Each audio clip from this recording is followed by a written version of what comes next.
Hello అండి, మొన్న back part ఎలాగ నేను కొలతలు పెట్టేసిన తర్వాత ఎక్స్ప్లెయిన్ చేశాను. ఇవాళ ఫ్రంట్ పార్ట్ కూడా కొలతలు పెట్టేసుకున్న తర్వాతనే ఎక్స్ప్లెయిన్ చేస్తున్నానండి.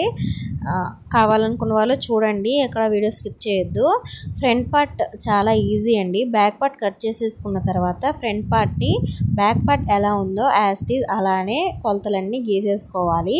కానీ బ్యాక్ పార్ట్ ఎంతైతే తీసుకున్నామో దానికన్నా 2 ఇంచెస్ తగ్గించి ఒక మార్కింగ్ చేసుకోవాలి. మార్కింగ్ చేసుకొని ఆ 2 ఇంచెస్ నుంచి కూడా మన సైడ్ ఉన్నది ఒక 1 ఇంచ్ తగ్గించి ఒక మార్కింగ్ చేసుకోవాలండి.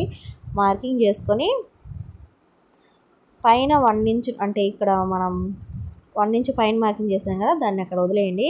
ఇక్కడ నుంచి 2.5 ఇంచ్కి ఒక మార్కింగ్ చేసుకోవాలి. ఇప్పుడు చూపించిన విధంగా అక్కడ నుంచి మళ్ళీ ఒక 2.5 ఇంచెస్కి మళ్ళీ మార్కింగ్ చేసుకోవాలి.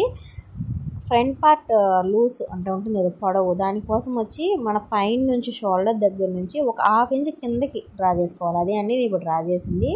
2 ఇంచెస్ దగ్గరికి ఒక మార్కింగ్, అక్కడ నుంచి 2.5 ఇంచెస్ దగ్గరికి ఒక మార్కింగ్ చేసుకోవాలి. ఇది డాట్ కోసం అండి, కింద వస్తుంది కదా డాట్, దానికోసం అనమాట. 2.5 ఇంకా చెస్ట్ ఎక్కువ ఉన్న వాళ్ళు 3 అలా పెట్టుకుంటారు. మీడియం సైజ్ వాళ్ళంతా 2.5 పెట్టుకుంటే సరిపోతుంది. అర్థమైందా అండి? మనం 2 ఇంచులు తగ్గించాం కదా బ్యాక్ పార్ట్ కన్నా. ఇప్పుడు మన సైడ్ మనం మొత్తం యాస్టీజ్ ఎలా గీసుకున్నామో అక్కడి నుంచి 2.5 ఇంచులకి మార్కింగ్ చేసుకోవాలి. తర్వాత అక్కడ నుంచి 2.5 ఇంచులకి మార్కింగ్ చేసుకోవాలి. ఇక్కడ మనం డాట్లు మార్కింగ్ చేసుకోవాలండి. దానికోసం ఫస్ట్ డాట్ అయితే అక్కడ 2.5 ఇంచులకి మార్కింగ్ చేసింది కదా అది. ఇంకొకటి మన ఉక్స్పట్టి కాజాపట్టి సైడు ఒక మార్కింగ్ చేసుకోవాలి. దానికోసం పైన నుంచి ఒక 1/2 ఇంచ్ వదిలేసి అక్కడి నుంచి అక్కడికి ఎంత ఉంది అని చూసుకోవాలి. చూసుకొని మిడిల్ పార్ట్ ఎంతైతే వచ్చిందో అందులో సగానికి మనం మార్కింగ్ చేసుకోవాలి. సగానికి మార్కింగ్ చేసుకుంటే అక్కడే అండి ఒక డాట్. ఆ డాట్ పొడవు వచ్చి 2.5 ఇంచులు ఉంటే సరిపోతుంది. ఇంకా మూడవ డాట్ కోసం చంక భాగం నుంచి స్ట్రైట్గా 3.5 ఇంచులుగా ఒక మార్కింగ్ చేసుకోండి. 3.5 ఇంచులకి మార్కింగ్ చేసుకుంటే మూడవ డాట్ వచ్చేస్తుంది. చంక దగ్గర డాట్ మాత్రం 3.5 ఇంచులు ఉండాలి. మిగతా 2 డాట్లు 2.5 ఇంచులు ఉంటే సరిపోతుంది.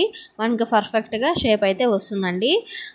బ్యాక్ పార్ట్లో చంక రౌండ్ వచ్చి 1.5 ఇంచులు పెట్టి కట్ చేసుకోవాలి. ఫ్రంట్ పార్ట్లోకి లోతు తీసుకోవడానికి 1/2 ఇంచే కావాలండి. అంటే ఫ్రంట్ పార్ట్ చంక భాగం కిందకు ఉంటుంది కదండి, దానికోసం లోతు 1/2 ఇంచ్ తీసుకుంటే సరిపోతుంది. 1/2 ఇంచ్ తీసుకుని కట్ చేసుకోవాలి. బ్యాక్ పార్ట్కి మాత్రం 1.5 ఇంచ్ పెట్టుకోవాలన్నమాట.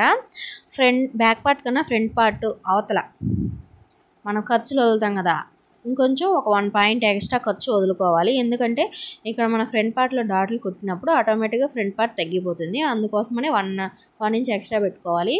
ఎక్స్ట్రా పెట్టుకుని గీత గీసుకున్న తర్వాత ఇక్కడ 2.5 ఇంచ్ ఉంది కదా మనం డాట్ల కోసం మార్కింగ్ చేసుకున్నాము. అక్కడ నుంచి క్రాస్గా ఒక లైన్ అయితే డ్రా చేసుకోవాలి. స్ట్రైట్గా పెట్టకూడదండి, ఎందుకంటే షేప్ బిల్డ్ పెట్టినప్పుడు మనకి షేప్ అనేది ఇలా క్రాస్గా రావాలంటే క్రాస్గానే కొంచెం కట్ చేయాలి.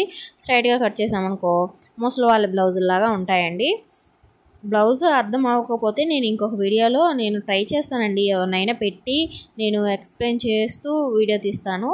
ఇప్పటికైతే అడ్జస్ట్ చేసుకునేయండి. దీని ప్రకారం కట్ చేసుకోవాలండి. బాయ్.